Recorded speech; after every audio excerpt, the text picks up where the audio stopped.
Esse é o podcast Ciência Feito Aqui, no qual trazemos para vocês quem são e o que fazem os cientistas que estão aqui pertinho da gente no Instituto Federal de Goiás, em uma conversa entre amigos. Venha conosco descobrir como é o trabalho de um cientista, o que nos move e como você pode fazer pesquisa científica também. Bom dia, boa tarde, boa noite, boa madrugada a todos que estão ouvindo o Ciência Feita Aqui. Hoje nós estamos com a nossa ilustre convidada, a professora Simone. A professora Simone fez a gentileza de aceitar o nosso convite de entrevistá-la. E quem está aqui junto comigo para entrevistar a professora Simone é a professora Raíssa. Então, antes de eu apresentar você, Simone, dê um oi para o pessoal, a Raíssa também, e aí a gente já começa a nossa entrevista propriamente.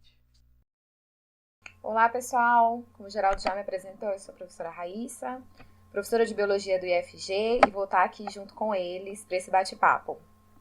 Olá, bom dia, boa tarde, boa noite, boa madrugada. É um prazer estar aqui neste momento muito importante, né, desse projeto Ciência Feita Aqui. Legal, gente. É sempre um prazer fazer essas entrevistas. A minha ilustríssima colega Raíssa também eu agradeço por ter aceitado entrevistar a professora Simone junto comigo. A professora Simone, ela tem uma formação muito peculiar e eu dizia para ela antes que foi justamente por essa formação que eu escolhi convidá-la para participar desse podcast conosco, né? Então, a professora Simone, ela é graduada em administração, com habilitação em marketing. Então, aí nós já temos duas coisas. Administração com habilitação em marketing. Depois ela fez um mestrado em ecologia e produção sustentável e fez o doutorado em psicologia, né? E fez também um estágio pós-doutoral na área de psicologia. A única vez que ela manteve a mesma área foi quando ela saiu do doutorado para o pós-doutorado. Então, uma formação incrível. Vocês estão vendo, gente, que eu tô com a voz esquisita, é a gripe, são as condições, né? A gente fica em casa cuidando de criança na pandemia e pega todas as doenças dos meninos também, né? Então, já peço desculpas pela minha voz rouca e por uma tossidinha ou outra que vai acontecer aí, mas acho que os nossos ouvintes e a nossa entrevistada vão compreender perfeitamente. Simone, eu fiz uma descrição rapidinha, né, da tua formação. Você, então, faz a graduação na Faculdade de Camburi e depois mestrado, doutorado e pós-doutorado na PUC de Goiás. Como que foi esse trânsito, assim, né? Eu queria que você falasse disso, assim. Você entra na administração com foco em marketing, aí você vai para a ecologia e da ecologia você vai para a psicologia. São coisas, assim, na minha cabeça, completamente diferentes. Conta pra gente como é que foi, por que você foi mudando de um para outro. Conta essa história que eu tô bem curioso para saber disso. Bom, a minha formação tem muito a ver com a minha história de vida, né? Eu nasci em fazenda, né, por meio de parteira, em 1974, uma fazenda próxima à região de Goianésia, e eu vivi a minha infância, até os meus 14 anos, eu morei em fazenda. Então, eu tive um contato muito grande, digamos assim, com a questão ambiental, pois a gente plantava, né, tinha hortas, as brincadeiras de criança eram em árvores.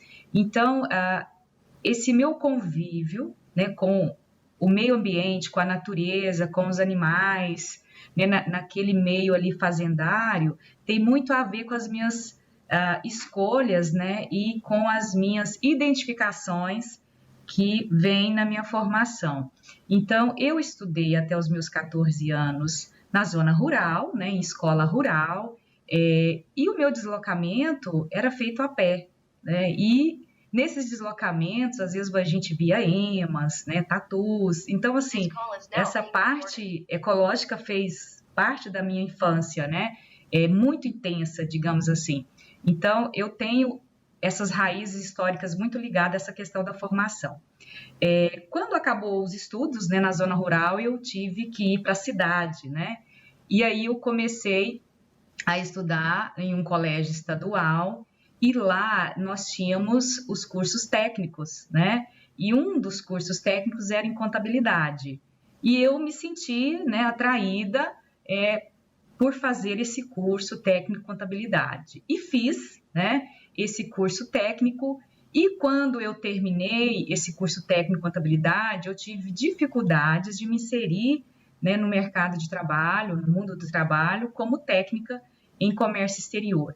E esse meu estudo, né, técnico, ele foi noturno, né? Eu estudava à noite e trabalhava durante o dia. Então, eu era empregada doméstica e eu era integrante de uma banda de música, né, da prefeitura, que a prefeitura incentivava a parte cultural. Então, eles davam incentivo para a gente se manter na escola, né, de música. Então, eu ensaiava todos os dias das 4 às 6, e antes disso eu fazia as minhas atividades, né, como trabalhadora ali nos lares domésticos. Então, eu trabalhava durante o dia e estudava à noite, né? E eu fiz, então, esse curso técnico em contabilidade e não consegui me inserir no mundo do trabalho. Foi então que eu mudei de cidade, né? Mudei para Anápolis e tive a oportunidade de iniciar a minha trajetória aí profissional na área farmacêutica. Eu consegui me inserir numa indústria farmacêutica e gostei, me apaixonei, né, pela área de vendas, comercial, cobrança, e depois de um certo tempo eu consegui uma vaga, né, numa distribuidora também na mesma área farmacêutica aqui em Goiânia, e eu fiquei lá por 10 anos. Então, a minha experiência na área comercial, vendas, cobrança, e eu tinha uma paixão muito grande pela produção de medicamentos, eu me senti encantada com aqueles processos, né, produtivos, eu gostava muito de andar ali na produção. Então, esse cenário foi despertando meu interesse pela administração, né? Mas as minhas raízes históricas ali, né, também pesavam muito. Por eu estar num ambiente empresarial, né, trabalhar ali na área comercial, eu resolvi, então, eu achei que era muito importante eu fazer um curso de administração, já que eu já estava há mais de 12 anos trabalhando, né, dentro ali daquela área, né, de vendas, marketing, telemarketing. Então, foi aí que eu pensei, essa formação em administração vai me ajudar muito, né, a desenvolver melhor o meu trabalho e ascender também na carreira, né, dentro da empresa. E aí eu fiz o curso de administração com habilitação em marketing.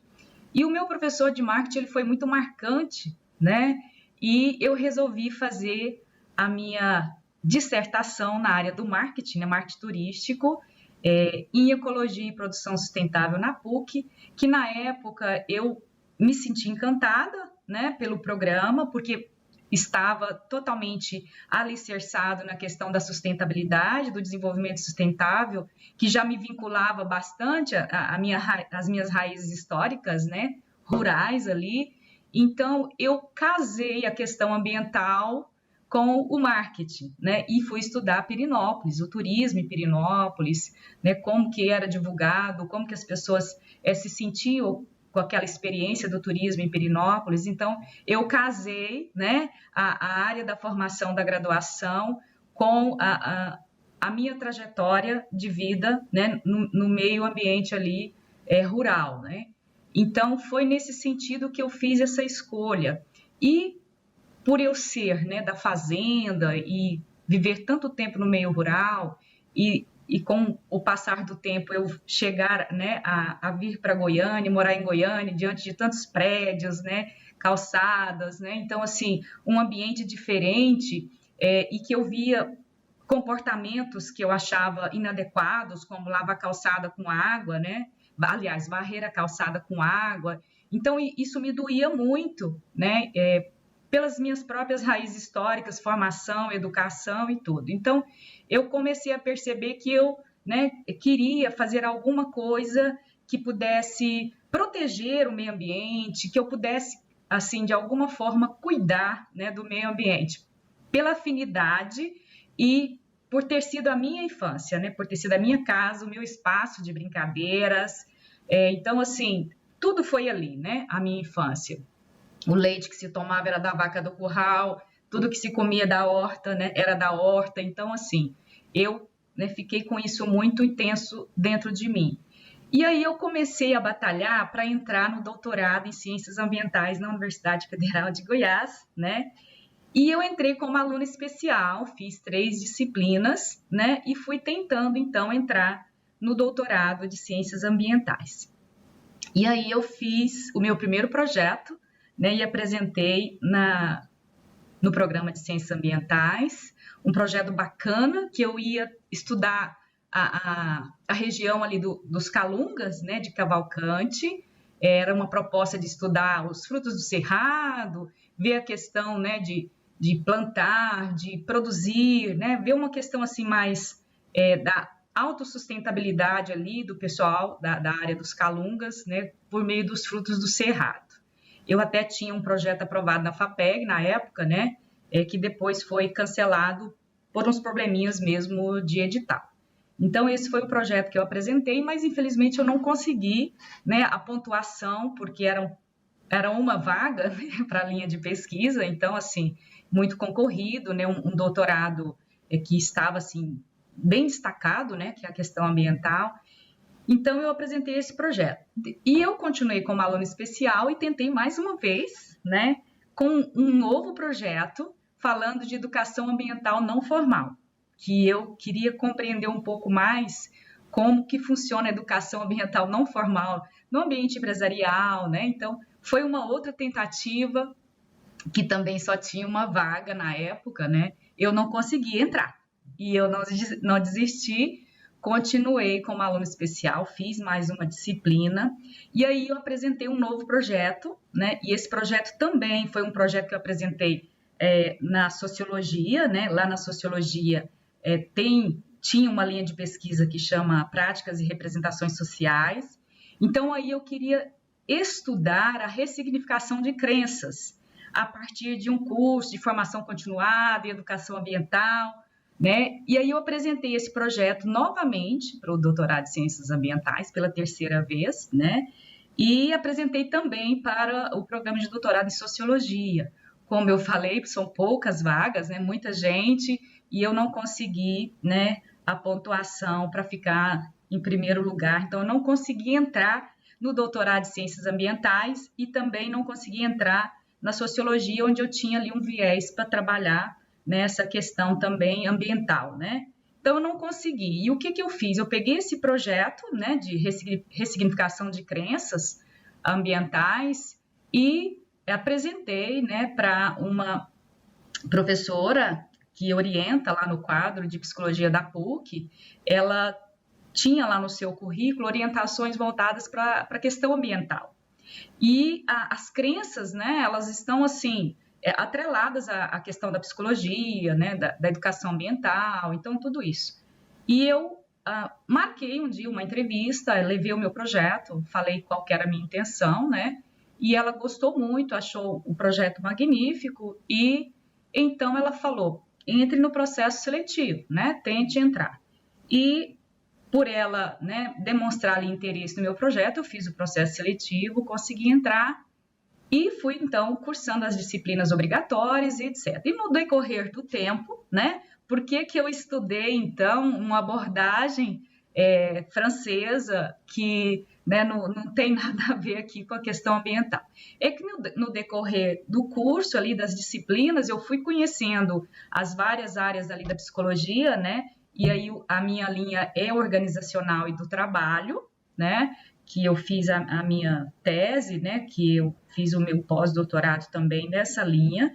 Eu fui me apaixonando por uma abordagem teórica metodológica francesa, né, de um psicanalista, psiquiatra, estudioso da saúde mental no trabalho, que é Christophe Dejour, né, vivo ainda, com várias obras sendo publicadas sempre, né. Então, eu tive, né, conhecimento dessa teoria e dessa metodologia, porque a minha orientadora, ela orientava a área ambiental, mas, né, também orientava essa abordagem específica, e aí eu fui, né, sendo seduzida no decorrer do tempo pela abordagem. E quando eu me dei conta, né, eu comecei a me ver dentro daquela abordagem como trabalhadora, né, como uma participante, digamos assim, né, dessa experiência do trabalho e das influências que a organização do trabalho traz para nós, né, influências psíquicas que também impactam, né, nos aspectos físicos. Então, eu abandonei o meu projeto de crenças ambientais, né, a ressignificação de crenças ambientais, e decidi, então, né, fazer esse estudo onde eu conseguiria compreender mais ainda o universo do trabalho, as condições de trabalho dos trabalhadores, que tem muito, né, que tem muita influência da gestão do trabalho, né? Como que se prescreve esses trabalhos? Será que essa prescrição vai de encontro com a realidade de trabalho, com a carga horária, com as condições do trabalhador? Então, aí eu abandonei o projeto, né, e comecei a pesquisar saúde mental no trabalho a partir da organização do trabalho. E assim eu consegui, né, fazer um estudo com profissionais do SAMU, né, que encaram uma jornada de trabalho intensa, com condições de trabalho muitas vezes precárias e que lidam com situações de extremo sofrimento, né, pessoas acidentadas, pessoas em situações de surto, de várias situações, né, parto inesperado. Então, assim, eu quis analisar esse cenário de trabalho destes profissionais, né, que encara chuva, que encara sol quente, que entra numa ambulância, né, com velocidade alta no trânsito, para poder socorrer, para poder salvar vidas. Então, a minha intenção era compreender como que esses trabalhadores faziam para lidar com aquela rotina de trabalho, lidar com todas as situações de trabalho, né? Desde condições, quanto de situações de desespero de familiares, de situações, né, difíceis deles lidarem, como crianças acidentadas. Então, foi aí que eu decidi, né, estudar esse grupo de trabalhadores, que agradeço, né, demais aos profissionais do serviço aí de atendimento médico de urgência por ter contribuído com a minha pesquisa. Então, é um ambiente de trabalho, são relações de trabalho que precisam, né, ser assim, melhor estudadas, ser melhoradas, para dar boas condições para esses trabalhadores que atuam em um ambiente totalmente diverso, né? Todo dia ele está num cenário diferente. E situações de tiroteio, onde eles têm que socorrer pessoas baleadas. Então, é um cenário, né, digamos assim, complexo, né, de trabalho para eles. E eu me senti totalmente seduzida, né, pela teoria e defini que eu queria estudar e compreender a rotina de trabalho, as prescrições de trabalho, e como que é a realidade de trabalho, e como que eles fazem para não adoecer, para enfrentar o trabalho, né? E o mais importante de tudo é que, apesar de todas as condições difíceis de trabalho, né, eles são reconhecidos, e esse reconhecimento é a energia que impulsiona o trabalho deles todo dia. Então, eu me encantei por essa área, né, do trabalho, e as minhas pesquisas no IFG, né, elas são mais voltadas para a área da administração, mas eu tenho o meu grupo de pesquisa da PUC, né, que eu participo, que eu dou as minhas colaborações sempre que posso, ajudo em coleta de dados, ajudo em análise de dados de colegas que já fizeram as escutas clínicas coletivas, porque essa abordagem ela trabalha com escuta clínica coletiva, né? Então, a minha trajetória, né, interdisciplinar, ela tem esses vínculos fortes com a minha vida, né, ali na infância, na pré-adolescência, e também a minha vida relacionada à minha inserção no mercado de trabalho. Então, as portas que foram abrindo, eu fui me inserindo e fui, como que eu falo, integrando a minha parte ambiental, né, que eu amo muito, com a parte organizacional, que eu também amo muito, né? Então, assim, eu me sinto realizada com essas duas vertentes, né? E eu penso que eu tenho uma dimensão de problemas, né, que eu posso estudar e sugerir soluções. Então, é amplo, né? É lógico que é mais complexo, né? Você ter duas vertentes, mas eu me sinto realizada com essa, né, interdisciplinaridade. A Simone, mais do que ninguém, entende sobre isso, né? A gente vê você transitando por áreas que aparentemente não parece que não tem muita conexão. Mas quando você fala dessa tua história de vida, a gente consegue visualizar muito o quanto elas conseguem se encaixar, né? E fazer muito sentido. E é isso que a gente sempre vem falando, né? De ser interdisciplinar, de conseguir fazer essa fusão, né? Entre os conteúdos. Achei muito, muito bacana isso. E aí, falando um pouquinho mais sobre essa tua entrada ali, teu ingresso na graduação, dessa tua vida profissional, né? É muito comum, e eu acho que até existe uma pressão da sociedade que o jovem, ele termine a escola e ingresse direto na graduação, né? E você iniciou primeiro pela vida profissional, né? Antes de atuar aí na tua vida acadêmica. E passou aí 12 anos em empresas da área farmacêutica, né? O que te levou a essa escolha? Foi uma opção iniciar pela essa vida profissional, né? Nos fale um pouquinho dessa experiência. Não foi uma escolha, né? Me inserir diretamente aí no mundo do trabalho. A minha intenção era estudar mais, né? Sair ali do curso técnico, fazer um curso superior, mas nessa época, né, 1993, 1994, a gente não tinha uma gama de cursos que a gente tem hoje, né? Essa acessibilidade a cursos que a gente tem hoje, então era muito limitado.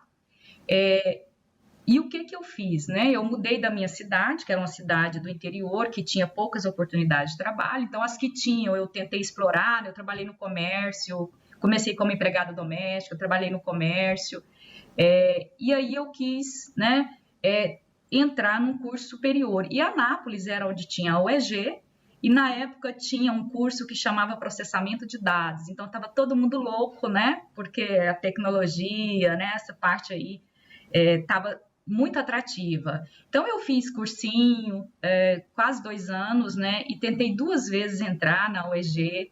Eu não consegui, né? Porque eu trabalhava o dia todo, fazia cursinho à noite, ficava cansada, né? E às vezes a gente não conseguia, né, absorver e fazer ali uma revisão do que a gente estudou ali no ensino médio. Então, por mais que eu me dedicasse, fisicamente, né, quase que não conseguia, por ter que trabalhar e conciliar o estudo, né, no cursinho, etc. Então, eu tentei por 2 vezes na UEG, não consegui e eu me desanimei. Então, aí eu fiquei praticamente 10 anos, né, com esse lado meu de formação educacional adormecido. E foi aí que eu percebi que, né, para eu conseguir ter melhor posição na carreira, eu precisava ter um curso superior. E eu me senti, né, na época, como eu já comentei, né, atraída pela administração.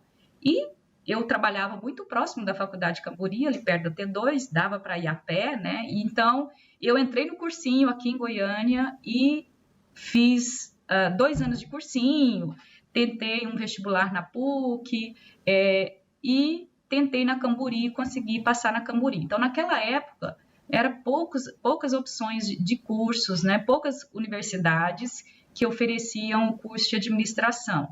Então, eu entrei na Camburi e deu tudo certo, eu me apaixonei, né, pela qualidade de ensino, os professores excelentes, e a Camburi, depois de 2 anos e meio, 3, foi vendida para a PUC, né? Então, eu continuei na PUC, né, inicialmente pelo nome Camburi, né, que antes era a Camburi ainda existe, só que agora focada na parte, né, mais técnica ali, mais profissionalizante, mas essa parte dos bacharelados foi passado, né, para outra instituição, e a minha experiência foi muito boa na graduação e eu procurei a PUC, então, para fazer o mestrado, fiquei extremamente encantada, né, pela qualidade de ensino, pela qualidade dos orientadores, das aulas, né? E retornei depois para tentar fazer aí o doutorado, e foi ótima, experiência gloriosa, né?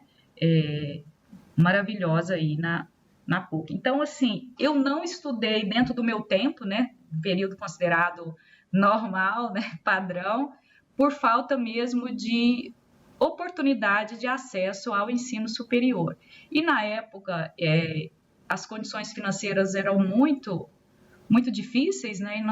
E eu não conseguia pagar um curso superior. Foi depois de muito tempo que eu consegui ter um salário melhor, que o meu orçamento contemplava ali pagar um curso superior. Então, a minha graduação, meu mestrado e meu doutorado foram realizados em instituições particulares. É muito interessante, Simone, você falar isso para nós e essa sua trajetória de vida, né? Porque fica claro o quanto que falta para o nosso país ainda oferecer as condições de acesso para todas as pessoas que querem estudar, né?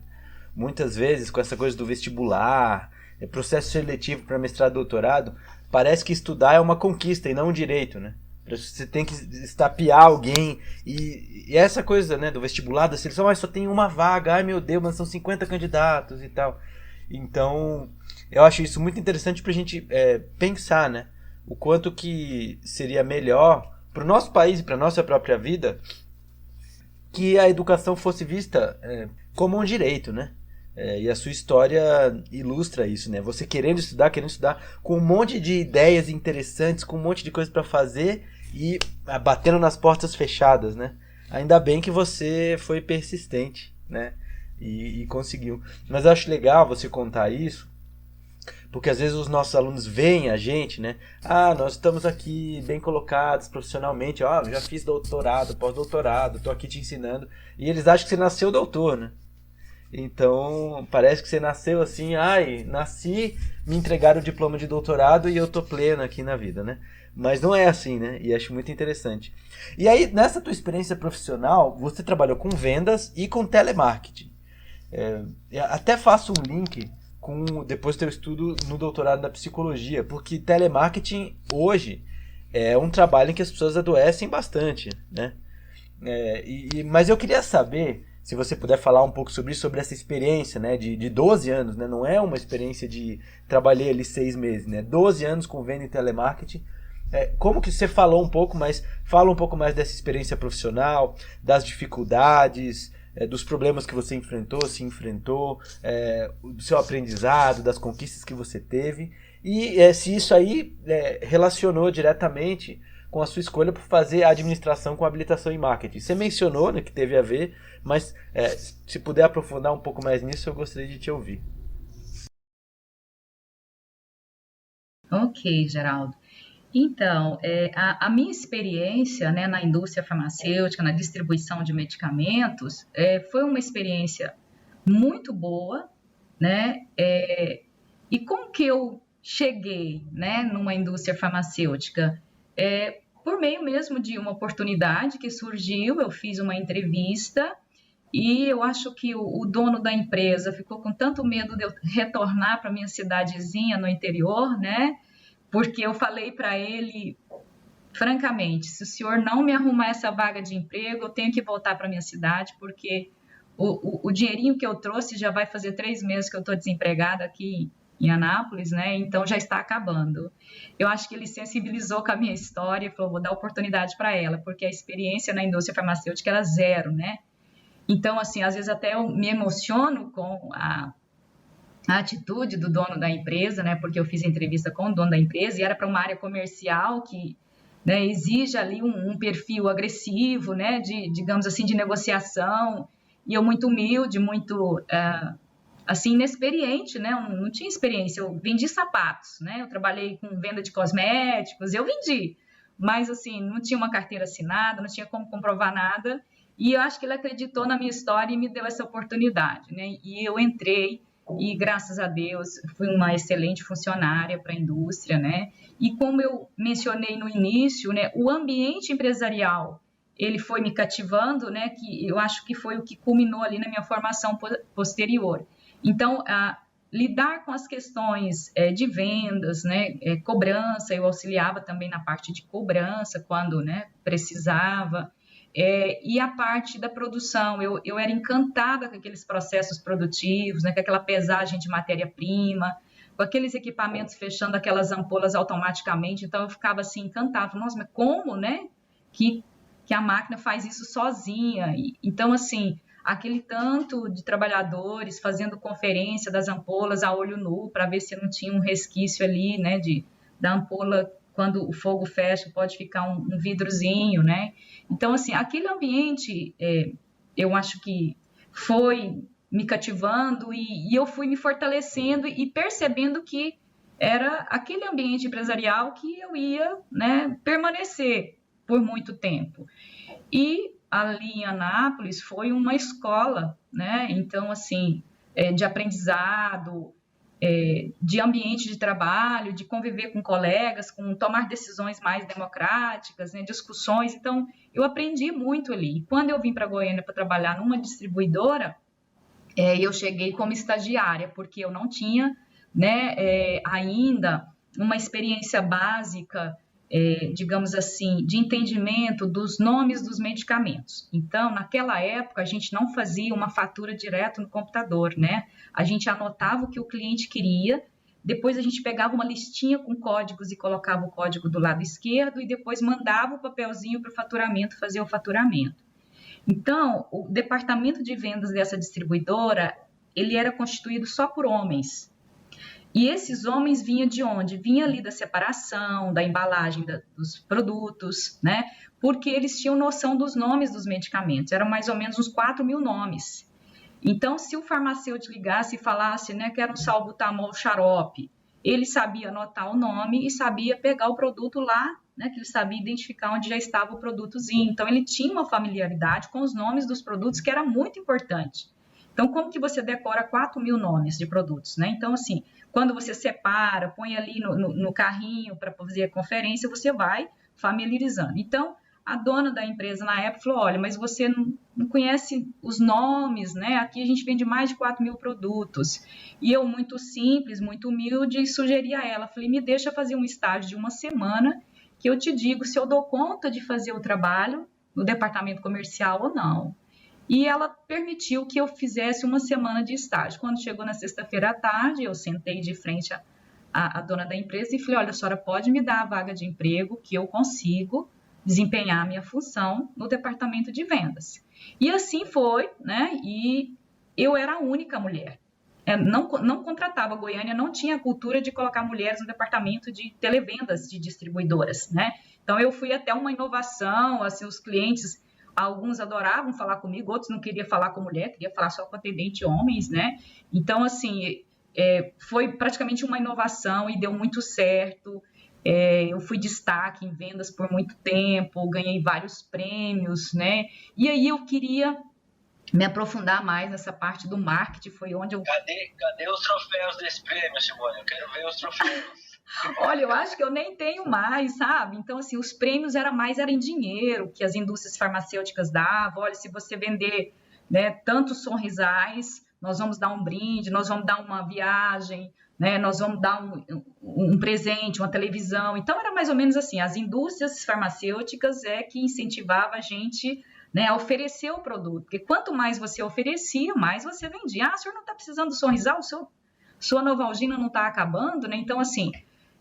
e aí, graças a Deus, eu consegui, né, desenvolver bem o meu trabalho e lá eu fiquei por 10 anos. Eu só saí porque eles fecharam, né, a distribuidora no formato que ela funcionava. E aí começou a trabalhar só com uma marca exclusiva que o dono da distribuidora comprou uma indústria, hoje é uma potência aqui em Goiás, né, graças a Deus. Então, aí eles começaram a distribuir exclusivamente e foi onde... né, eu já tinha me decidido que eu queria ser professora, né? Lá no meu 4º período já de graduação, eu me sentia assim um pouquinho atraída pela questão da docência, porque eu apresentei um trabalho na sala de aula e eu usei a criatividade junto com uma colega e foi assim muito marcante, né? O professor ficou encantado com a forma como a gente passou o conteúdo, usando aquela criatividade que despertou os alunos, nem piscavam, né? Com a nossa apresentação, quase que um teatro, né? Ali trabalhando o tema. Então, aí eu pensei, será que eu tenho talento, né? E aí eu comecei a pensar naquilo. E a minha mãe foi professora na zona rural, né? Então, já tinha um pezinho ali. Então, a minha mãe foi uma guerreira professora da zona rural, que também andava longas distâncias a pé ali no meio do mato, igual eu fazia também, né? O trajeto para chegar à escola. Então, eu falei, gente, será que eu tenho talento, né? E eu sempre muito tímida, eu nunca pensei que eu ia conseguir, né? Ser uma professora, eu tinha muito medo. Mas aí eu fui amadurecendo a ideia, e quando eu terminei a minha graduação, com 3, 4 meses eu já entrei no mestrado, porque eu já tinha decidido que eu, né, queria atuar na docência, e eu já pulei direto para o mestrado, né, para, digamos assim, conseguir uma formação, né, com mais cientificidade, né, que é o mestrado stricto sensu, e ter um currículo melhor, né, e me profissionalizar e, né, conseguir aí ascender mais no meio acadêmico, que não era fácil, né? E eu penso que eu sou muito religiosa, né? Deus faz tudo na hora certa, e as oportunidades foram aparecendo. E no meu primeiro dia de aula, eu tremia muito, né? Primeira aula que eu fui dar, eu tremia muito. Mas, assim, aí, com o tempo, fui ganhando confiança e percebi que eu né, tinha realmente afinidade com a docência. E aí eu decidi, abandonei, né, todos os meus outros vínculos empregatícios com o meio empresarial e fui me dedicar totalmente à docência. Simone, antes vamos colocar assim, explicar as coisas para os nossos ouvintes. Quer dizer, você estava lá trabalhando com vendas e telemarketing durante 12 anos. Aí, nesse meio caminho, enquanto você estava trabalhando, você foi fazer administração. Então, você fez ali administração enquanto você trabalhava. Até você falou que dava para ir a pé para Camburi e tal, então tinha, né? E aí, o mestrado você fez também trabalhando com vendas e telemarketing? Isso, eu estava trabalhando também. Então, eu fiz a minha graduação trabalhando e fiz o meu mestrado trabalhando. E como é que era conciliar? Nós já vamos falar um pouco mais sobre o mestrado, mas eu fiquei curioso, porque geralmente as aulas na pós-graduação são de dia. Não sei se era esse o caso. Mas como é que era conciliar o mestrado com o trabalho, não sei se era 40 horas semanais, mas é a jornada brasileira 40, às vezes 44, né? Como é que foi conciliar isso aí? Porque uma coisa é você fazer uma graduação, você tem um nível de complexidade. O mestrado já é uma carga de leitura muito maior, os professores não estão preocupados se você está trabalhando ou não, né? Você tem que ler aqui essas 200 páginas até semana que vem, e pronto. E você tem que se virar. Como é que foi isso, assim, porque o ambiente de vendas não é um ambiente acadêmico. Quando a gente é professor, quando a gente é pesquisador, os nossos superiores, os nossos colegas entendem, né? Não, eu estou estudando, vou dar uma aliviada para você porque você está estudando.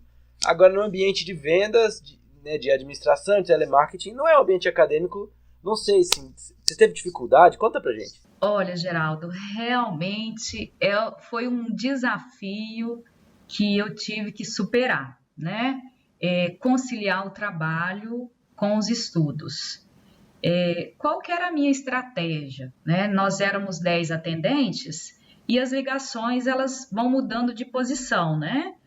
Posição 1 é o fulano, posição 2 é o Beltrano. Então, as ligações elas caíam de forma automática, né?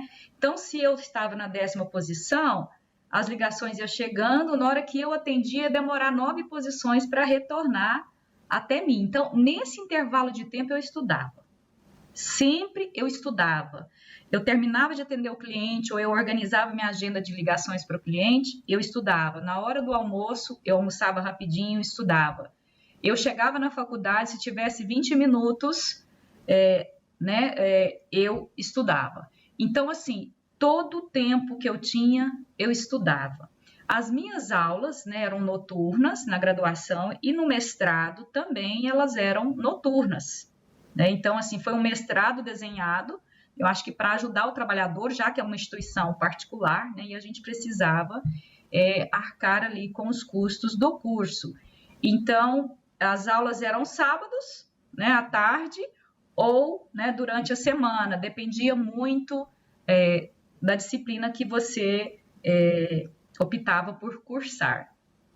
Então, eu me ajeitava da forma que dava, mas era cruel, né? Fins de semana, estudar, encontrar com colegas, escrever artigo, encontrar com orientador. Então, assim, foi uma fase que eu represento como uma fase de sofrimento mesmo. Você conciliar o trabalho com os estudos. E a responsabilidade de fazer bem feito os dois. Aí é que está a questão, né? Como fazer bem feito as duas coisas? Não deixar o estudo atrapalhar o seu trabalho e não deixar o trabalho atrapalhar o seu estudo. Então, esse foi o meu maior desafio. Mas, no mestrado, por várias vezes eu pensei em desistir, né? Porque estava ficando muito difícil, mas muito difícil mesmo, conciliar tudo, inclusive o trabalho doméstico, né? As questões, né? Na época e até hoje, graças a Deus, eu sou casada, então, assim, a gente tem que conciliar tudo, as questões da família, as questões organizacionais da casa. Então, eu aproveitava todos os intervalos de almoço, dentro do ônibus, né? Que eu usava o ônibus na época. Esses 10 anos que eu trabalhei na indústria farmacêutica, eu só utilizava ônibus, né?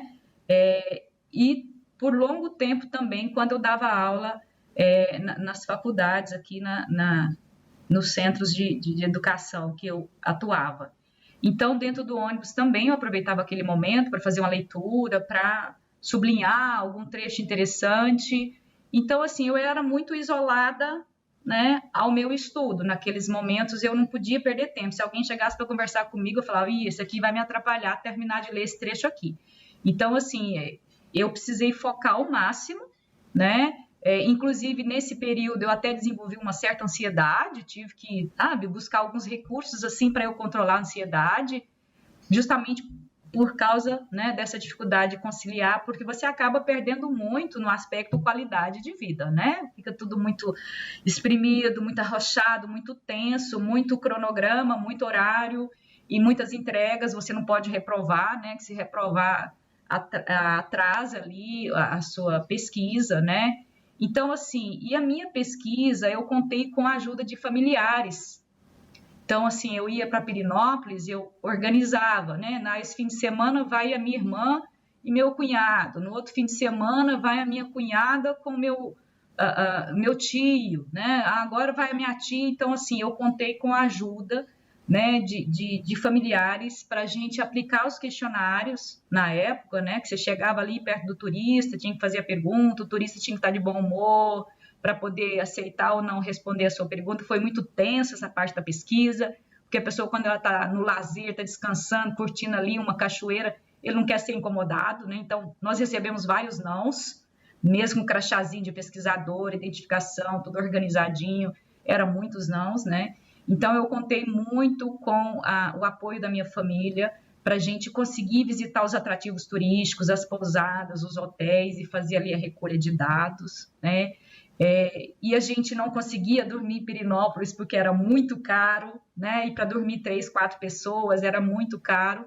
Então, a gente fazia pesquisa durante o dia. Quando era à noite, a gente ia dormir na casa de um amigo lá em Cocalzinho de Goiás. Então, a pesquisa tem isso, né? Tem toda essa experiência, essa emoção, digamos assim.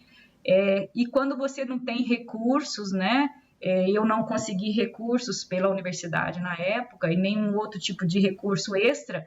Então, todas as minhas despesas, né, foram custeadas por mim. Então, nós contamos aí com a ajuda de colegas, né, de amigos. Então, terminava a pesquisa, corria para Cocalzinho, né, para pegar um pouso lá na casa de amigos, para economizar, porque Pirenópolis é magnífico, né? Mas na época o dinheiro não rendia, digamos assim, porque você pagava ali o mestrado, ainda tinha as despesas de viagem, e foram várias viagens, né? Porque nós fizemos pesquisa tanto na parte de hospedagem, quanto, né, com os turistas. Então, foram várias viagens. E esse apoio, né, familiar foi intenso e tenho muito a agradecer a eles, né? Meu esposo também, que foi um parceirão, né? Também ele me apoiou muito, isso é importante, né? A gente ter o apoio da família e comungar dos mesmos objetivos. Eu acho que diminui aí o sofrimento, né? De estar fazendo tanta coisa ao mesmo tempo, né? Mas se o cenário fosse outro, se eu tivesse só por conta dos estudos, né?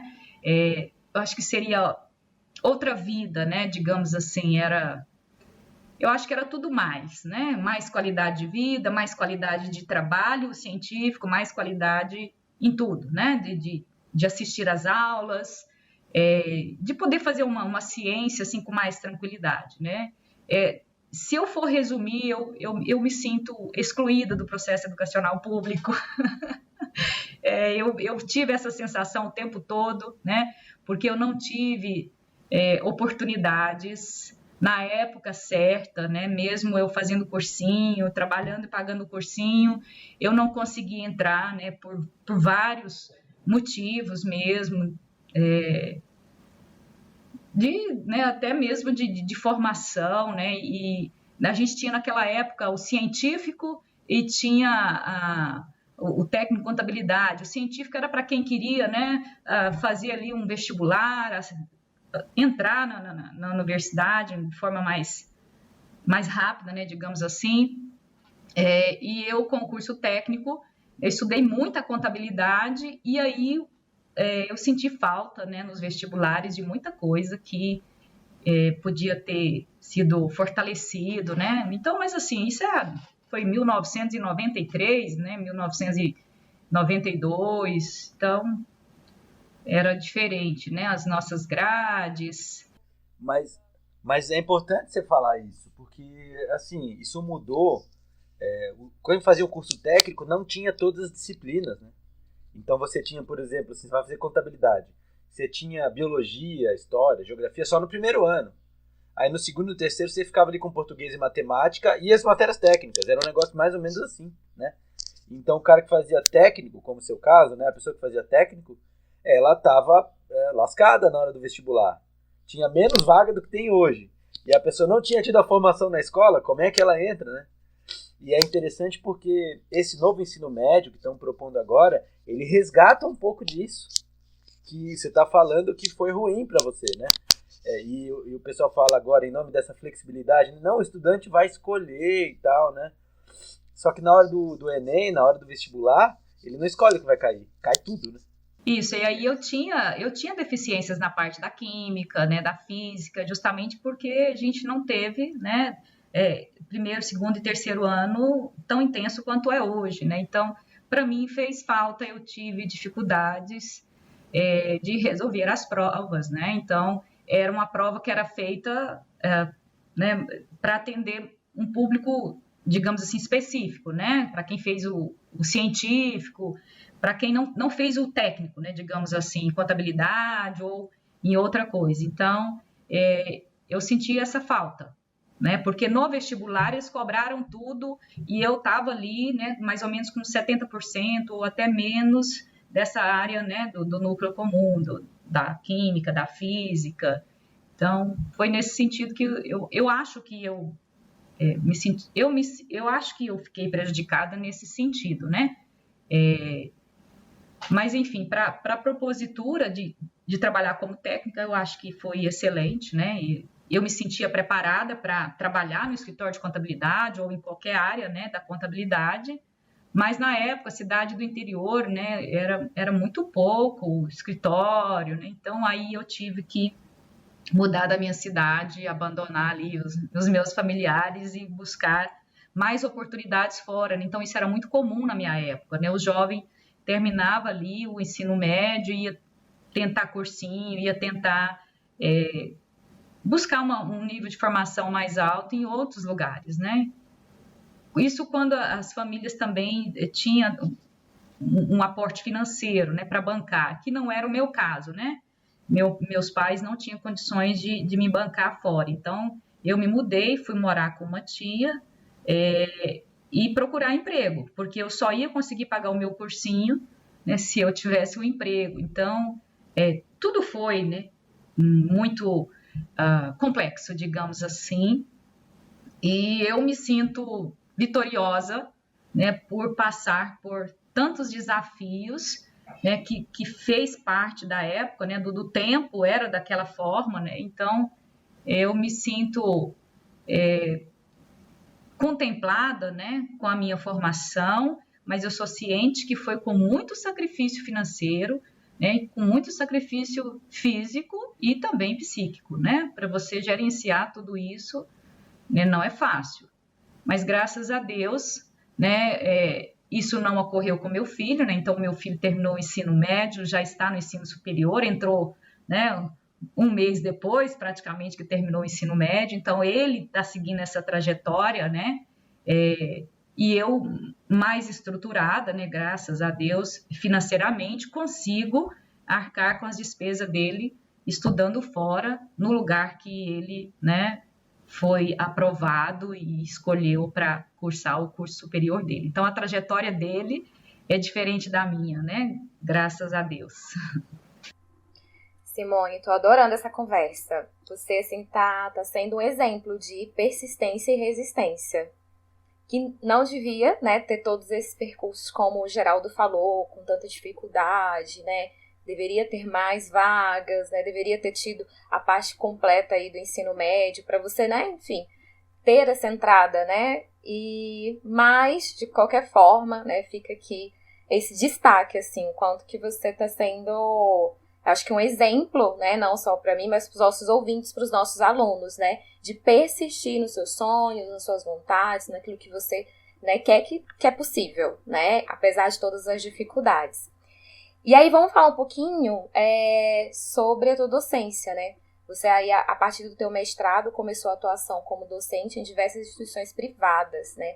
E você mencionou que descobriu ainda na graduação que gostaria de ser professora. Como foi a migração para a docência e você tinha vontade de continuar na pesquisa, né? Era um desejo? Então, quando eu me inseri na docência, foi por meio de uma vaga que surgiu para ministrar uma disciplina de ética empresarial, né? Então, foi um desafio grande também, que eu tive que buscar ali os livros de filosofia, né? Estudar bastante para conseguir ter uma boa atuação na aula. Essa faculdade que me deu essa oportunidade foi muito bacana, porque eu ainda nem tinha oficialmente pego ali o meu certificado de mestra, né? E eu entrei como uma professora praticamente experimental e deu muito certo, correspondi bem, né? E me mantive lá por muito tempo. Lá era uma faculdade particular, né? E a pesquisa era muito tímida, digamos assim, né?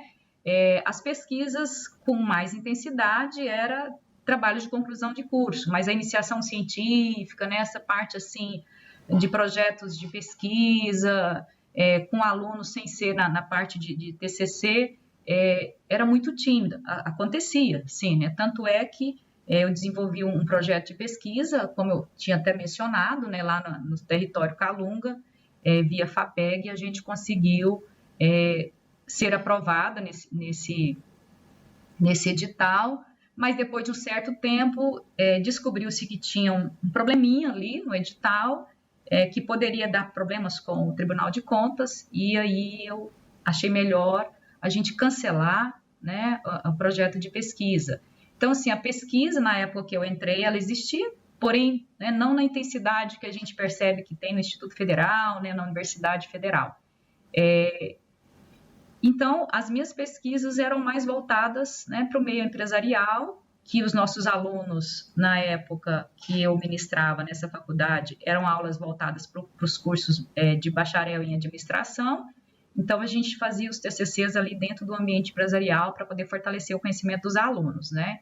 Então, as minhas pesquisas eram mais voltadas para comunicação, para marketing, a gestão ambiental também, né? Eu já orientava trabalho de gestão ambiental, eu tinha uma amiga professora, a Keila Mara, que também é da Rede Federal, ela gostava muito da área ambiental, ela me chamava para as bancas dela, né? E aí eu lia os trabalhos dela e também, né, me sentia super envolvida pela minha história, né?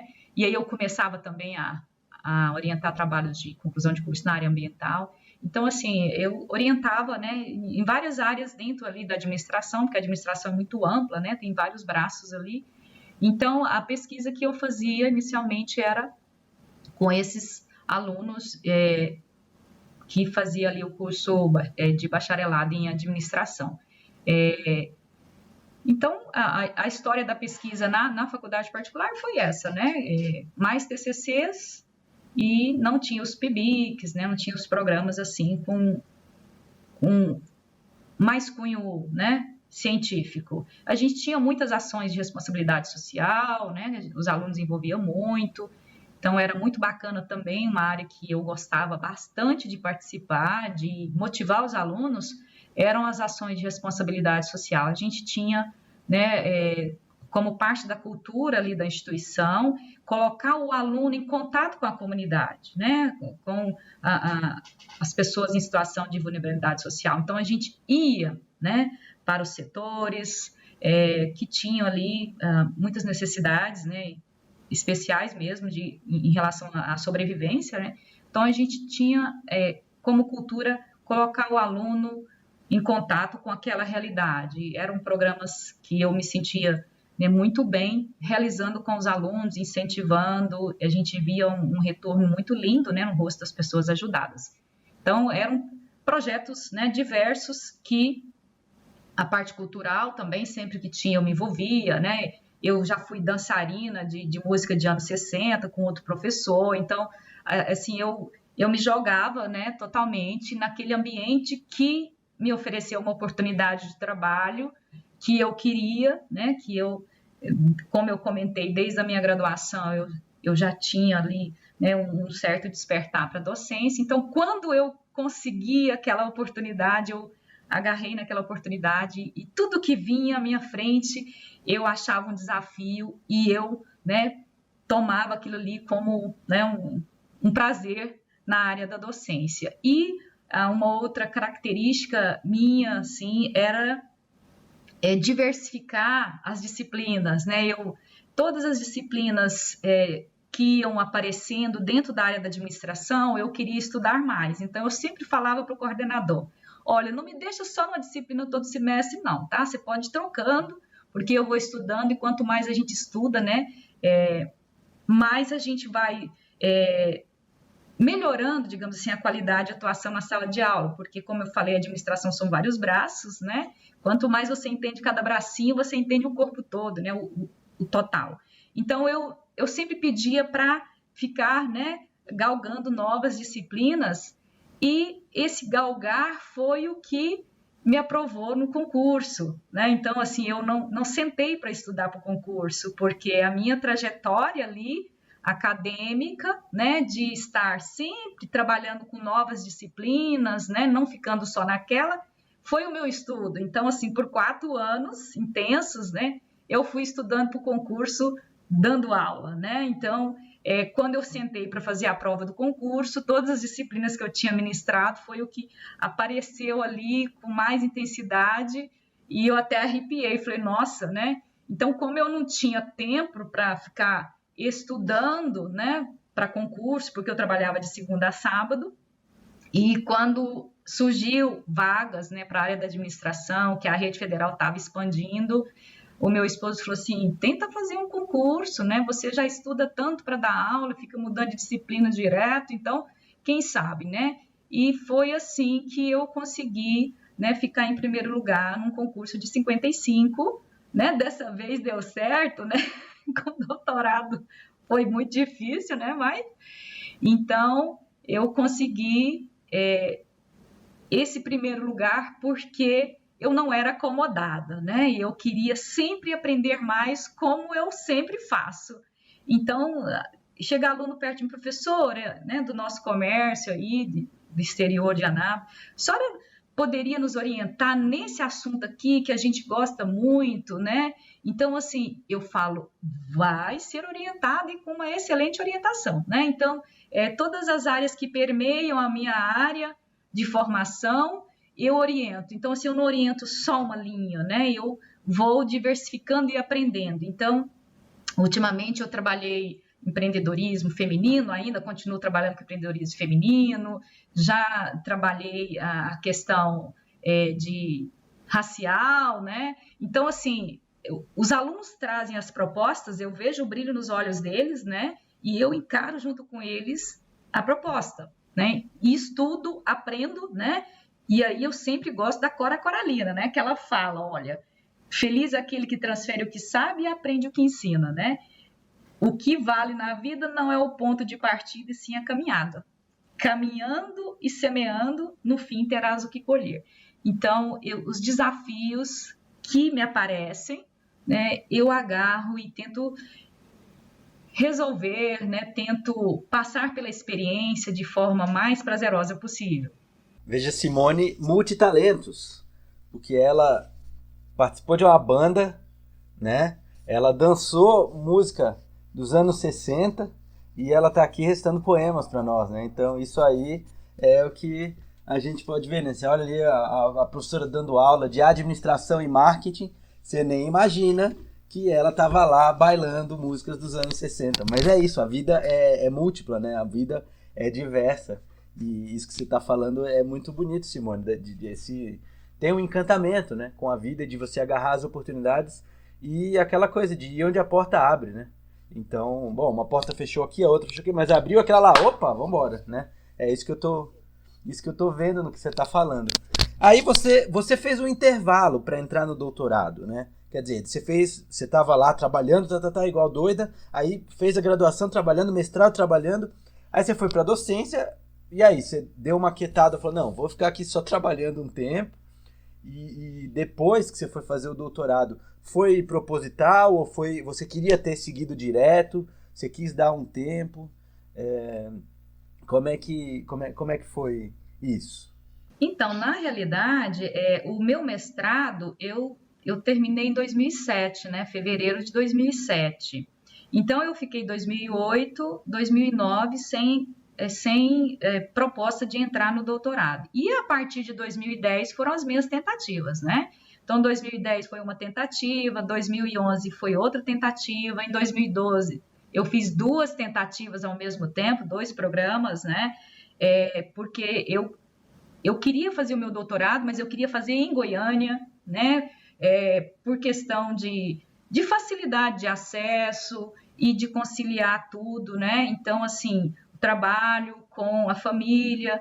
Então, em 2012 foram 2 tentativas e em 2013 que eu, né, consegui ser aprovada e em 2014 eu comecei a cursar. Então, em outubro de 2013 foi quando eu entrei no processo seletivo, né, e consegui ser aprovada. Então, em 2014 eu comecei, fiquei 2014, 2015, 2016, 2017, né, eu já estava com o meu título de doutora em mãos. Então, se for fazer uma análise, né, eu fiquei aí 2, 3 anos de intervalo do mestrado para o doutorado, mas o meu desejo era sair do mestrado e já fazer o doutorado, né?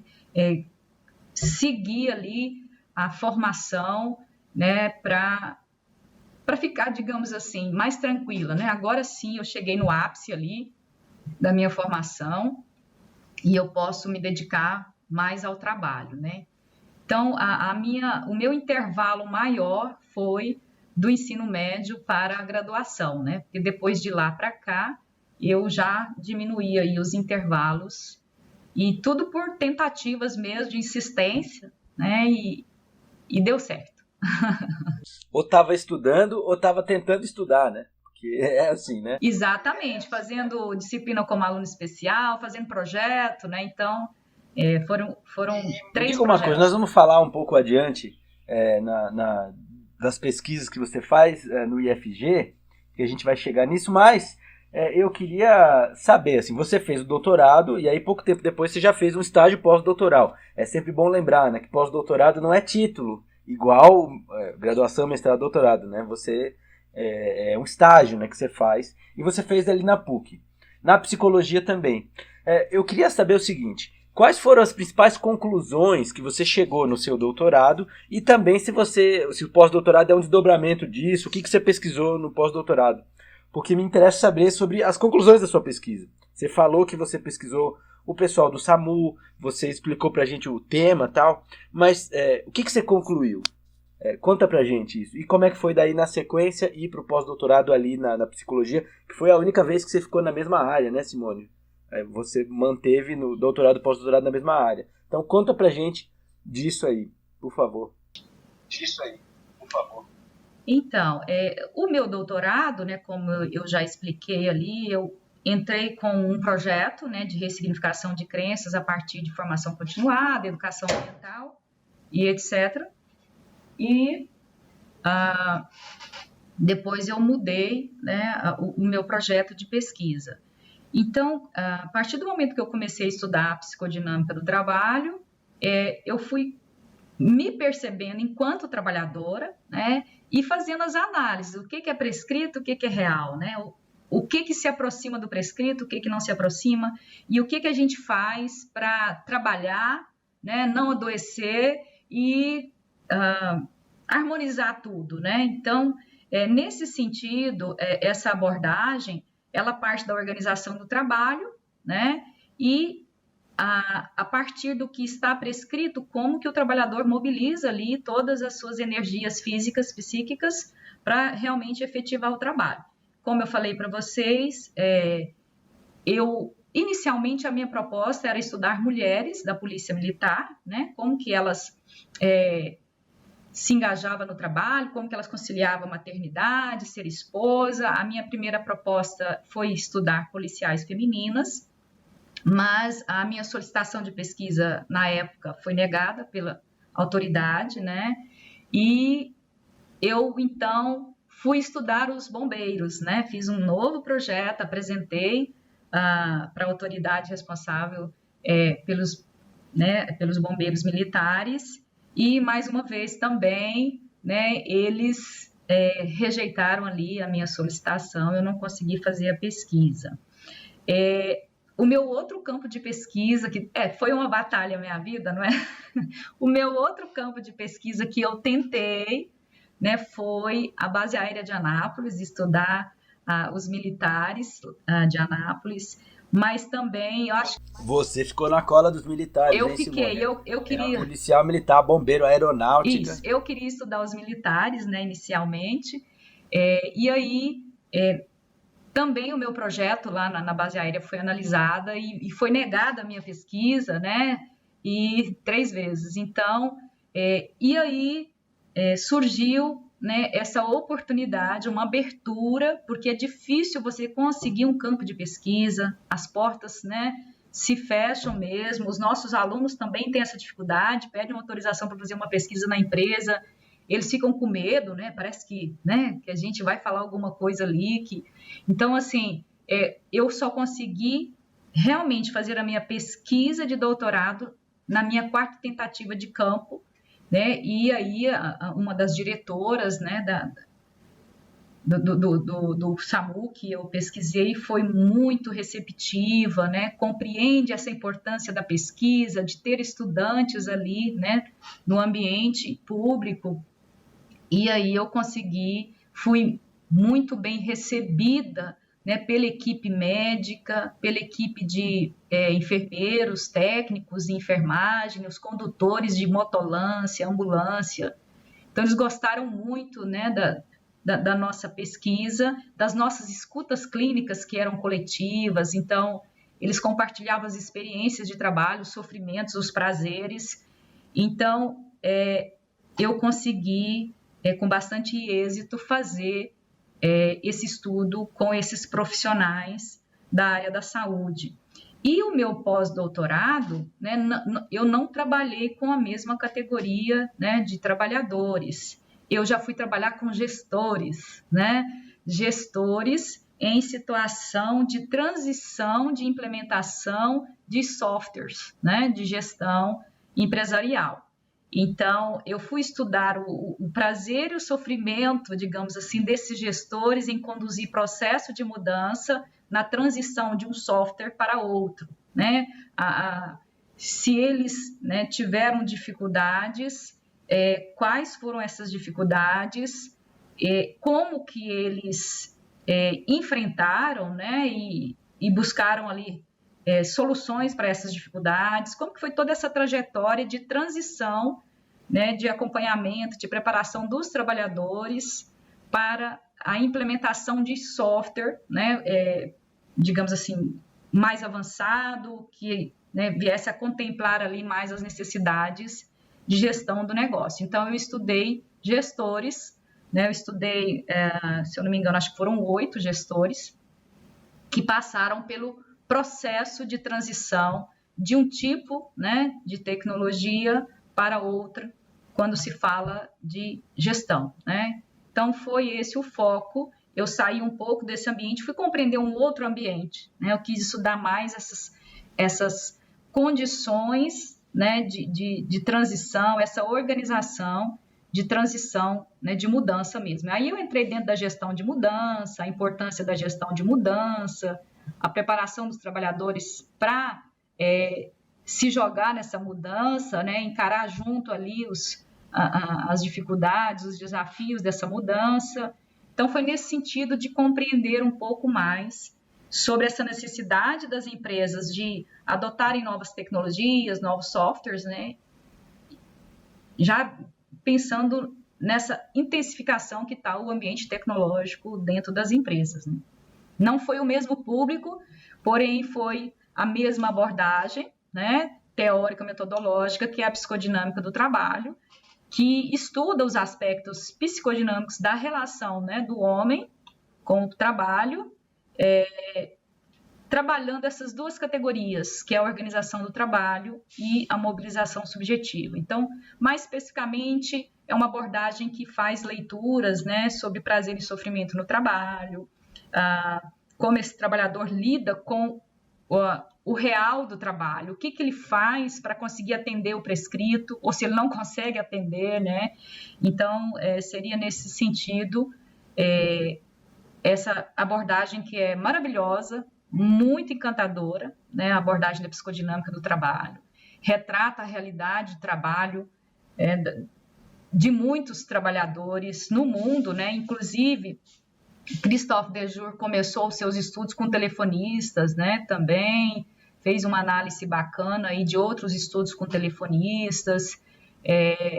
Então, assim, ele foi e é um estudioso, né, dessa organização do trabalho e dessa mobilização do trabalhador para enfrentar o trabalho, dar conta de realizar o trabalho e não adoecer. Vou trazer uma pergunta aqui que é um pouquinho diferente, né? É uma curiosidade que os nossos alunos têm. Não sei se já te fizeram essa pergunta em sala de aula, mas é muito comum, né? A gente está recebendo essas perguntas em sala de aula, porque eles olham a gente, né, como pesquisadores e eles imaginam que, enfim, né, a gente talvez não tenha uma crença, né? E aí eu queria saber de ti. Você até comentou, fez um graças a Deus aí durante a entrevista. Você acredita em Deus? Tem alguma crença? Você se considera de alguma religião? Sim, sou extremamente crente em Deus, né? Sou católica, as minhas origens todas são extremamente vinculadas à religião católica, então toda a minha família, minha avó é uma mãe de 12 filhos, né? Que sempre priorizou, né, a questão religiosa em detrimento de outras questões. Então, eu sou uma pessoa que acredito, né, fielmente em Deus, né? Acredito em toda a história de Jesus, sou religiosa, sou conservadora, né? Assim, tenho, né, muitas ações minhas são, digamos assim, vinculadas, né, aos mandamentos da lei de Deus. Então, eu sinto que eu sou conservadora nesse sentido, né, eu ainda prezo muito, muito as leis de Deus, né? Graças a Deus eu ainda prezo, né? Que muitos não, né? Por não ter a crença, por não ter mesmo uma opção religiosa, não se balizam, né? Eu me balizo muito pelos mandamentos de Deus, né? Eu acho que eles são balizares, né? Respeitar o próximo, não roubar, não matar. Eu acho que isso é básico em qualquer sociedade, né? Então, esses mandamentos, se a gente tentar, né, pelo menos a cumprir aí 50% deles, nós já estamos bem evoluídos na minha concepção, né? Legal, Simone. Isso é interessante, né? E é interessante isso que a gente poderia fazer um podcast só sobre isso, né? Sobre um pouco a diferença que existe entre esse conservadorismo religioso, né? Que é uma espécie de conservadorismo moral, mas que o pessoal associa muito assim a questão sexual, e na verdade é muito mais amplo, né? Quer dizer, quando você tá, pelo que você está falando ali, né? Eu sou conservador. O que isso significa? Significa que é bom amar o próximo, né? Então, exato, fazer o bem aos outros, respeitar esse tipo de coisa, né? Eu falo isso. Honrar Exato. pai e mãe, né? Honrar pai e mãe. Valorizar a família, né? E essas palavras, elas são palavras que acabam sendo muito distorcidas, né? Por isso que eu fiz questão de fazer essa ressalva, né? Eu mesmo sou uma pessoa religiosa, mas não me considero no campo político conservador, né?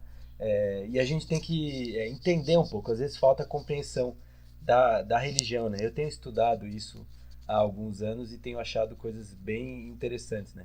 E justamente isso, uma confusão de palavras, né? Conservador, em determinado contexto, em vez de descrever, virou ou um elogio ou um xingamento, mas não é nenhuma coisa nem outra, né? Quer dizer, quando você usa uma palavra que é descritiva para elogiar ou xingar, essa palavra perdeu o sentido, né? Então a gente tem que procurar sempre entender, né? O sentido das coisas, entender qual é a fé da pessoa, entender, ou a falta de fé da pessoa, entender, né? Quais são os valores, para além do uso de palavras-chave, né? Mas vamos passar para frente, porque isso aí ia dar um podcast só disso, né? Quem sabe no futuro a gente faz um só falando dessas coisas. Mas eu queria tocar num assunto que eu acho muito interessante, que você, depois de você trabalhar alguns anos em instituições privadas de ensino superior, aí você contou, né? Você optou por fazer um concurso, e aí você passou em primeiro lugar e ingressou no serviço público, né? E além disso, você ingressou primeiro, se eu vi corretamente no teu currículo, no Instituto Federal Goiano, lá em Iporá, e aí depois você veio para o Instituto Federal de Goiás. É importante dizer que são instituições diferentes, né? Uma é o Instituto Federal Goiano, outra é o Instituto Federal de Goiás. Apesar dos nomes não serem muito criativos, são instituições diferentes, né? Eu queria saber, então, duas coisas, Simone. Como foi a transição das instituições públicas, das instituições privadas para as instituições públicas, e como é que foi mudar do IF Goiano para o IFG? Que semelhanças você vê entre o privado e o público, e que semelhanças e diferenças, né, você vê entre o IF Goiano e o IFG? Eu acho essa experiência que você tem de transitar em mais de uma instituição pública e de transitar em várias instituições privadas e passar para o serviço público pode ser interessante para os nossos ouvintes. Conta para a gente um pouco esse percurso, os percalços, as vantagens, desvantagens, semelhanças, diferenças, enfim, o que mais você quiser. Ok, então, em relação a essa transição, né, o que eu senti, fazendo uma comparação, né, entre as instituições privadas e públicas, a minha primeira diferença, né, ou que eu percebi, foi porque eu trabalhava com alunos, né, de cursos de bacharelado, né? Então, e aí eu comecei a atuar lá em Iporá, no curso técnico em administração, modalidade EJA, e também ministrava disciplinas no curso técnico integrado em agropecuária. Então, eu saí de um público, né, que a gente tinha preocupações com o ENAD, né, que a gente tinha outras preocupações que quando eu cheguei ali no ensino médio era um pouco diferente, né, muito diferente. Aprender um pouco a trabalhar com práticas lúdicas, né? Então, assim, eu tive que desacelerar, porque quando eu estava na instituição privada, a gente tinha salas muito grandes, né? Eu chegava a dar aulas até para 70, né, alunos. Então, era um tablado bem alto, assim, o professor ficava alto, né, para o quadro. Então, eu dava aula, assim, na sexta-feira à noite, com sala lotada, né, que você tinha ali muita gente contribuindo, muita gente que trabalhava, né, na época, porque o curso era noturno, então as pessoas trabalhavam durante o dia, a maioria trabalhava, e chegava à noite, eles com muita experiência, então era bem desafiante dar aulas, né, para um público que estava na ativa, dentro de empresas, dentro de controle de estoque, dentro de auxiliar de produção, dentro, né, de várias áreas da empresa. Então, eu saí assim de uma energia muito intensa, né, relacionado a perguntas que os alunos faziam, né? Então, assim, participações diversas, né, desses alunos. Então, assim, a quantidade de alunos, né, em sala de aula. E aí, quando eu comecei lá no IF Goiano, né, eram 30 alunos, né, todos muito calmos, assim, né, cidade do interior. Então, eu fui tendo que me adaptar a viver numa cidade do interior, né, que eu já estava em Goiânia há muito tempo, então eu tive que me adaptar às novas rotinas do interior e também, como eu digo, me adaptar à rotina de vida dos próprios estudantes, né? Então, assim, todo dia era uma surpresa. Você mudou para Iporá? Você foi morar lá? Eu mudei para Iporá. Eu fiquei 1 ano e meio lá. Então, assim, era muito encantador, né? Eu comecei a participar de projeto de extensão lá, que chamava de extensão rural, sabe? Com produtores rurais. Então, os alunos da agropecuária chegavam com presente. Professor, hoje eu trouxe manga, né? Professor, hoje eu trouxe piqui. Então, assim, era, né, um ambiente natural, calmo, né? Então, assim, eu tive essa dificuldade de sair de um ambiente mais agitado, com muito aluno, né? E ir para um ambiente mais calmo, né? Mais leve, digamos assim, né? Você sai de uma sala de 70, vai para uma sala de 30, né?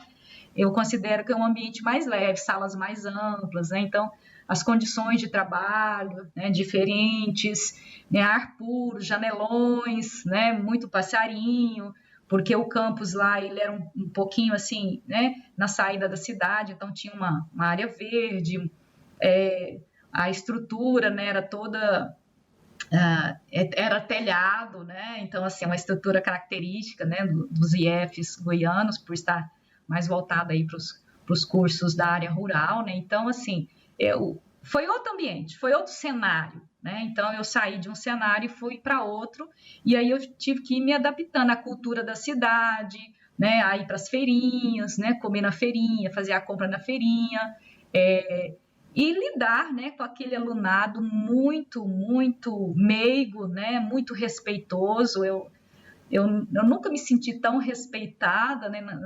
Naquele ambiente calmo e assim. Os alunos eram diferenciados, sabe? Então,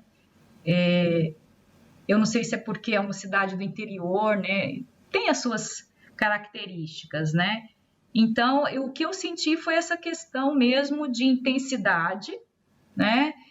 De alunos, de muitas perguntas, muitas atividades, muitas provas para corrigir, né? 70 provas, aí você vai para um curso que tem 30, quer dizer, você já diminui ali bastante, 50%, né? Sobra mais tempo. Então, assim, a comparação que eu posso fazer é que o professor de dedicação exclusiva, né, ele tem uma qualidade de trabalho diferenciada, né, do que aquele que não é dedicação exclusiva. Então, eu não era dedicação exclusiva na privada, eu trabalhava de segunda a sábado, né, e eu trabalhava em 3 instituições. Então, você não tinha, né, a dedicação que a gente tem hoje, né, os DEs aí, com a instituição, com a dedicação para atender alunos, né? Eu penso que a dedicação exclusiva dá mais qualidade de vida para o professor, dá mais qualidade de ensino, de acesso para os alunos, e dá mais oportunidade mesmo de estar próximo, né, dos alunos, envolver mais com os alunos nas atividades, nos eventos. Então, eu acho que a questão do DE, ela é muito, muito importante para a qualidade de vida do docente, quanto para a qualidade, né, de ensino, e os resultados que o DE consegue, né, proporcionar ali para a instituição. Não é que os não DEs não, né? Eu estou falando em qualidade, né? Qualidade de vida do docente, que influencia na minha concepção, na qualidade do trabalho. Se a pessoa tá bem, tá satisfeita, tá contente, com saúde mental, ela trabalha melhor, né? Exatamente. Porque quando eu trabalhava em 3 instituições, era, né, era muito intenso, era muito aluno, era muita atividade para corrigir. Não é que hoje eu tenha pouco, né? Mas eu tenho a dedicação exclusiva, eu tenho, né, espaço de horário para atender aluno, né? E isso na privada praticamente a gente não conseguia fazer, né? Quando não estava em uma, estava em outra, então era tudo muito apertado. Eu considero que esse espaço, né, da academia, de horário para atender o aluno, né, de se dedicar somente àquela instituição, ela oferece, na minha concepção, sim, uma qualidade de vida para o trabalhador, porque isso influencia diretamente, penso eu, né, na qualidade do trabalho que a gente faz. Isso aí, né, eu acredito muito nisso. Se a gente tem muita carga de trabalho e não tem boas condições de trabalho para realizar, a gente adoece, né? E isso traz impactos negativos, digamos assim, em todo o processo, né? Então, eu acho que para a gente ficar bem, né, como trabalhador, como docente, como professor, a gente tem que ter as boas condições de trabalho e de tempo, né? E o DE, esse tempo, ele é muito importante para a gente se dedicar ao tripé, né? Que é ensino, pesquisa e extensão. E às vezes não dá conta, né? Mesmo sendo aí dedicação exclusiva, trabalhando mais de que 40 horas por dia, às vezes não dá conta, mas eu penso que essa questão, né, é importante. Você sai de 3 instituições privadas, né, e começa a se dedicar a uma instituição só, que tem ali as suas políticas, né? Então você consegue compreender até melhor cada instituição, cada proposta, cada objetivo, cada tudo, né? Digamos assim. Então eu tive esse choque cultural, né? De cidade do interior, dessa questão da leveza, né? Dos alunos, da respeitosidade. Os professores lá eram considerados quase que uns deuses, né? Então eram muito respeitosos. Era todo lugar que via gente eram respeitosos demais. Então eu tenho muito apego, né, pelos alunos lá, pela cidade.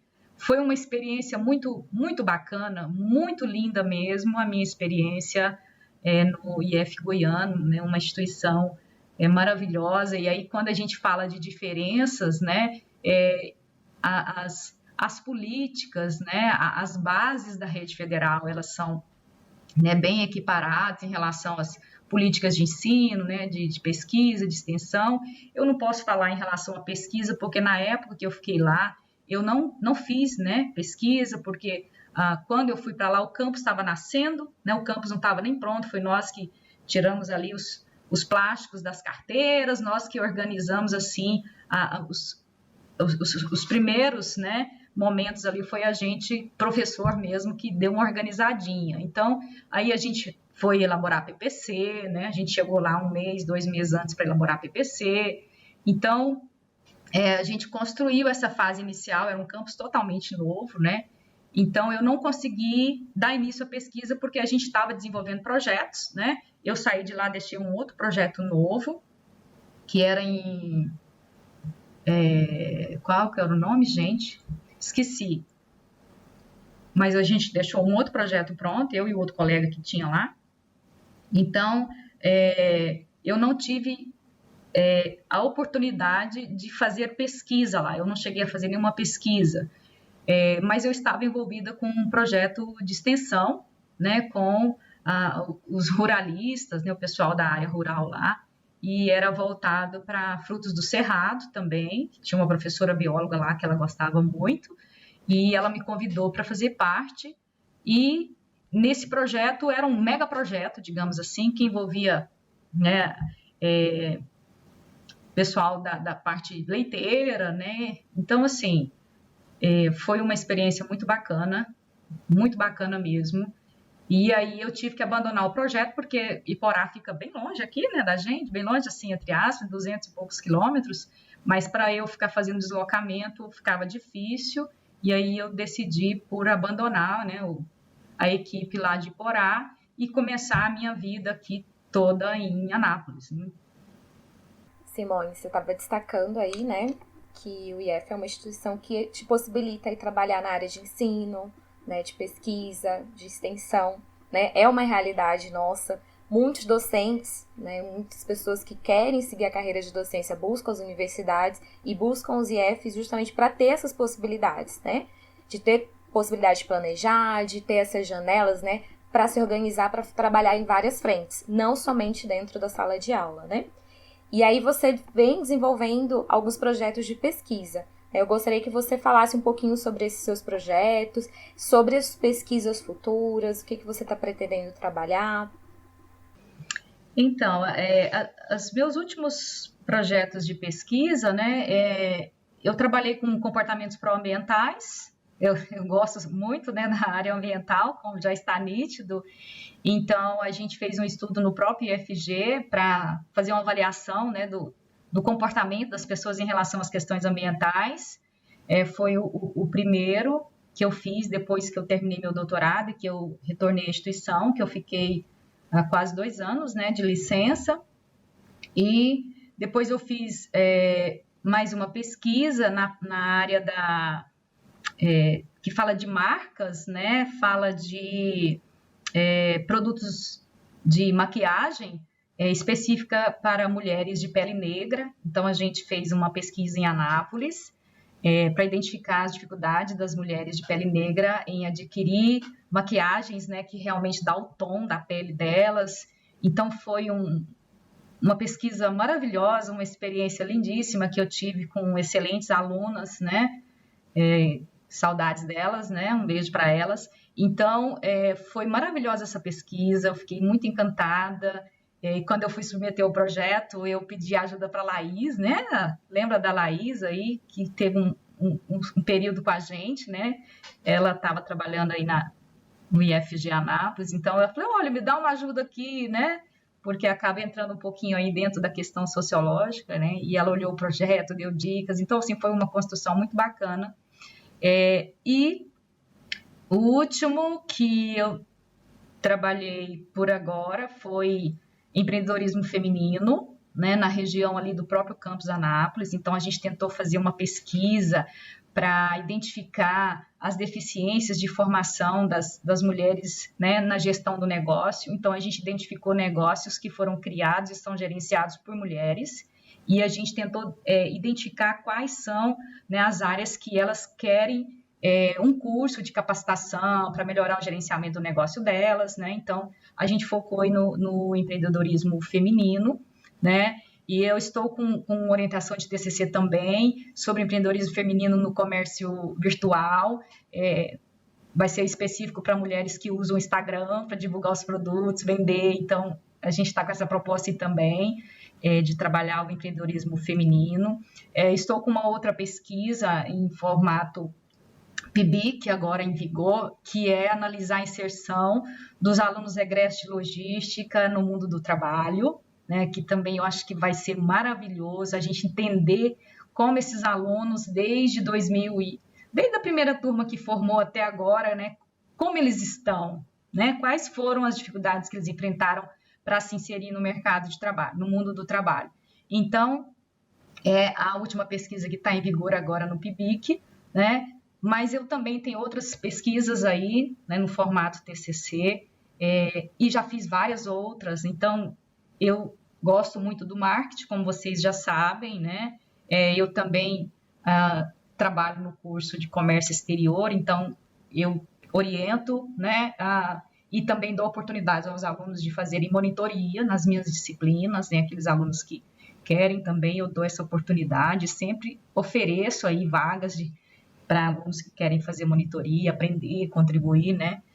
Então, nessa área da pesquisa, eu tenho feito várias pesquisas na área da administração, né? Na área da ambiental, aí, mais específico, né? Que trata do meu mestrado, e os meus estudos na abordagem teórica metodológica da psicodinâmica, que foi a abordagem escolhida para o doutorado e pós-doutorado, eu já fico mais com o grupo de pesquisa, né? Eu ofereço mais contribuições no sentido de ajudar a coletar dados, de escrita de artigos. Então, nós temos um grupo grande, né, de pesquisa na PUC, e a gente sempre faz publicações em grupo, faz análises de dados em grupo, né? Então, assim, na área do meu doutorado, eu publico mais com o grupo de pesquisa da PUC, que são alunos de mestrado, alunos de doutorado, né, que eu auxilio na busca de dados e também na análise desses dados,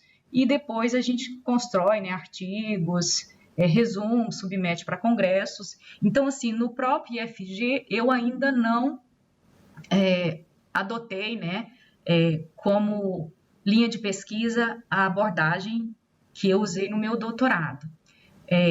Eu ainda não tive essa oportunidade, né? Eu tenho pensado numa possibilidade, mas ainda não amadureci, né? Que é realizar um estudo aí com os nossos professores, né? Para saber como é que eles estão conciliando tudo e sobrevivendo a toda essa gama de atividades que cerca aí a docência, né?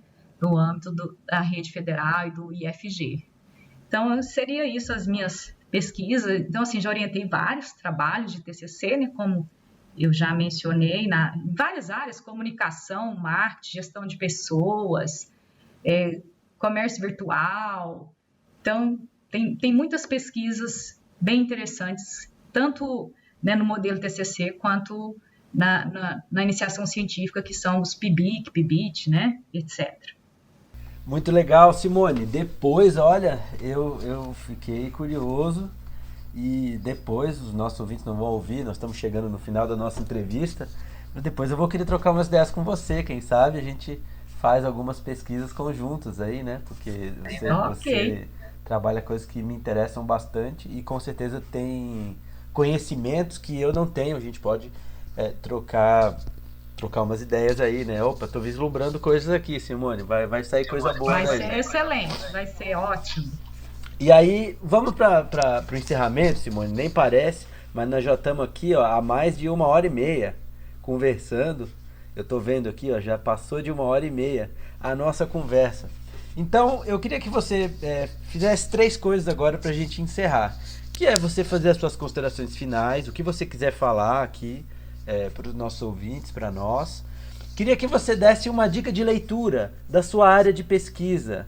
Porque alguém pode ter olhado e falado assim, bom, das suas áreas de pesquisa, né? Porque são várias.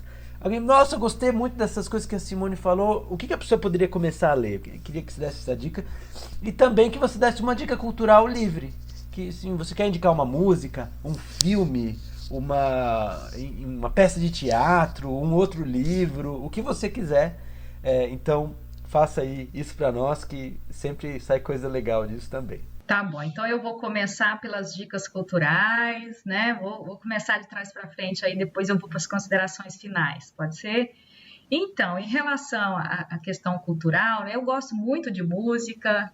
Como eu já mencionei, eu fui integrante de banda de música, né? Já fui saxofonista, já fui clarinetista, e aqui em casa o meu menino gosta, né, de piano, tem um piano aqui, gosta de violão, então, e meu marido adora música, né? Já fez parte de grupinho de pagode, né?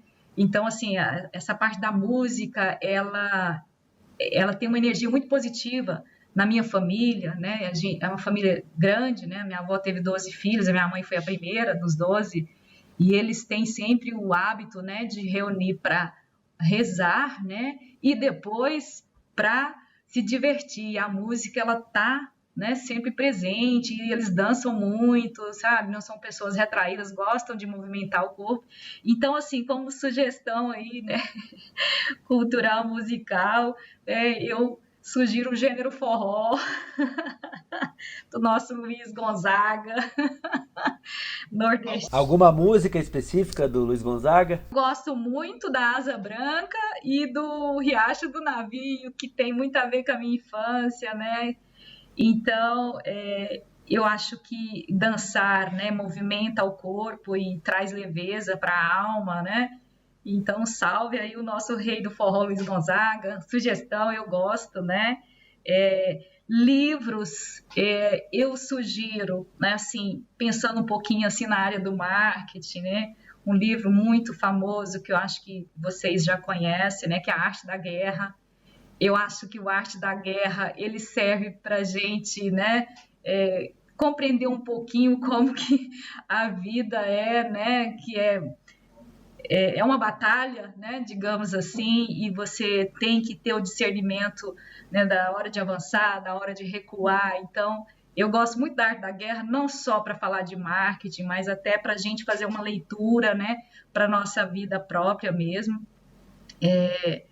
Eu gosto muito de Cora Coralina, e eu acho que ela representa assim, a leveza da vida, né, ela em versos, então, eu sou muito feliz, né, de estar num estado em que nós temos uma poeta tão magnífica como Cora, né?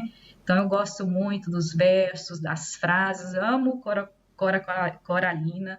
O meu menino gosta muito de escrever poemas, sabe? Ele tem 4 ou 5 poemas publicados em livros. Então, assim, eu gosto muito, né? Eu acho que fortalece a gente ler um poema, né? Traz memórias, traz representações, analogias.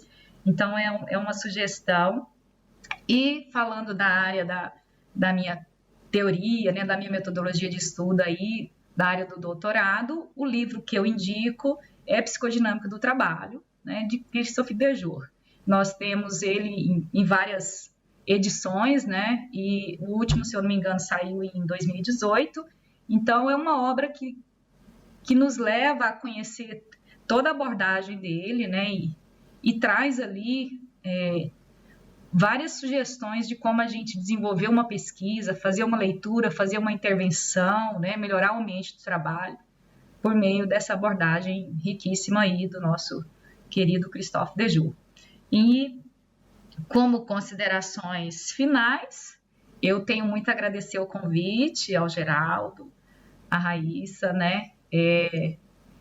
Eu confesso assim que eu fiquei meio, né, nossa, será como que vai ser nessa entrevista, né?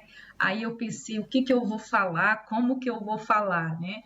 E aí eu tentei deixar fluir aqui, viu, Geraldo, Raíssa, ouvintes, né, de forma mais natural, a minha história de vida, a minha história profissional, a minha história de inserção, né, na docência, um pouquinho aí da minha trajetória para vocês conhecerem, né? A gente vê as bailarinas no palco, né, e fala que lindas, mas a gente não sabe o tanto que o pezinho delas, né, estão ali, olha, machucados, né, de tanto treinar. Então, ninguém sente a dor que a bailarina sente, né, para fazer todos aqueles movimentos. Então, o espetáculo é a parte linda, né? Então, às vezes a gente não vê o esforço que está por trás de tudo aquilo. Então, eu espero, né, que as minhas palavras aqui, a minha experiência de vida, traga, né, alguma inspiração ou traga, né, motivação para a gente não desistir, né, insistir. Eu penso que é isso. Se a gente tem um objetivo, se a gente quer chegar em algum lugar, é fazer o planejamento, né, e tudo vai acontecer no seu tempo. Eu acredito que assim, a minha formação profissional não aconteceu no tempo por, né, questões financeiras, por outras questões que eu já até mencionei aqui, mas hoje, né, eu me sinto uma pessoa totalmente realizada, né?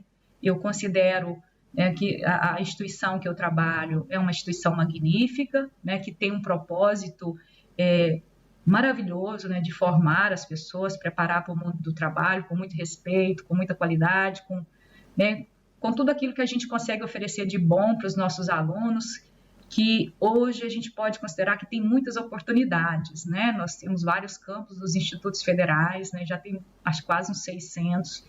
Então, assim, a gente tem, né, as nossas escolas estaduais tem muitas escolas estaduais também. Antigamente você tinha uma para a cidade inteira, né? Então, assim, hoje a gente tem uma amplitude de escolas, né? Tanto da rede federal, quanto da rede estadual, quanto da rede municipal, muito mais ampla do que antigamente.